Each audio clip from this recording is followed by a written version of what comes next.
मी वैद्यकीय अधीक्षक सामान्य रुग्णालय उदगीर डॉक्टर दोडके पांडुरंग केशवराव। आम्हाला दूरध्वनी निनावी व्यक्तीद्वारे भ्रमणध्वनीवरती फोन आला आणि बनशेळकी रोडवरती असलेल्या ठिकाणी एका छोट्याशा क्लिनिकमध्ये अवैध गर्भपात सुरू आहे अशी त्यांनी आम्हाला खबर दिली। ती खबर आल्यानंतर मी पोलीस स्टेशनचे शिंदे साहेब यांना याची कल्पना दिली। त्यांनी लगेच एक टीम तयार केली आणि आमची रुग्णालयाची टीम त्यामध्ये डॉक्टर वाडीकर स्त्रीरोग तज्ञ सामान्य रुग्णालय उदगीर आणि अनिता मेखले ज्या ॲडव्होकेट आहेत आणि कायदेशीर सल्लागार आहेत सार्वजनिक आरोग्य विभागाच्या, आणि आम्ही सर्वजण आदरणीय जिल्हा शल्य चिकित्सक श्री ढेले सर यांच्या मार्गदर्शनाखाली त्या ठिकाणी आम्ही जाऊन धाड टाकली।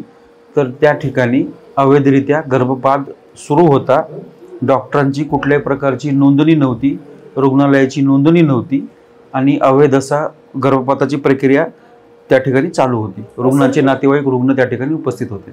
नाही, क्लिनिकची नोंद नाही आहे।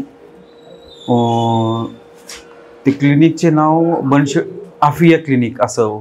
डॉक्टरांकडे कसलीच डिग्री नाही आहे। त्यांच्याकडे जे काही साहित्य वगैरे आढळून आलं ते आम्ही जप्त केलेले आहे आणि अधिक तपास पोलीस खात्यामार्फत अधिक तपास सुरू आहे। पोलीस निरीक्षक राजकुमार पुजारी उदगीर ग्रामीण।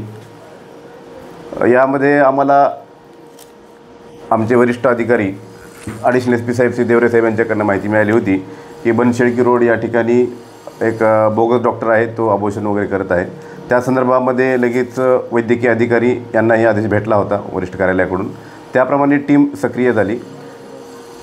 उदगीर शहर ठाण्याचे पोलीस निरीक्षक श्री अभिषेक शिंदे साहेब, आमची टीम DB पथक हे असं जाऊन त्या बनशेळकी रोडच्या चाचा चौक या हॉटेलजवळ जे अवैध व्यवसाय चालू होता बोगस डॉक्टराचा, ते शिताफीने जाऊन चालू असतानाच पकडला गेला।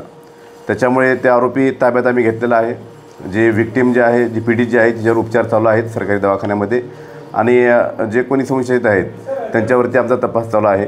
इतर कोणी वैद्यकीय अधिकारी किंवा इतर इसम यामध्ये निष्पन्न होतात का हे तपासामध्ये आम्ही करत आहोत। गुन्हा याच्यामध्ये NBT कायद्याअंतर्गत आणि IPCचे कलम यानुसार यामध्ये गुन्हा दाखल होईल। अबॉर्शनचे कलम आहेत, बोगस डॉक्टरचे कलम याप्रमाणे याच्यामध्ये दाखल होतील।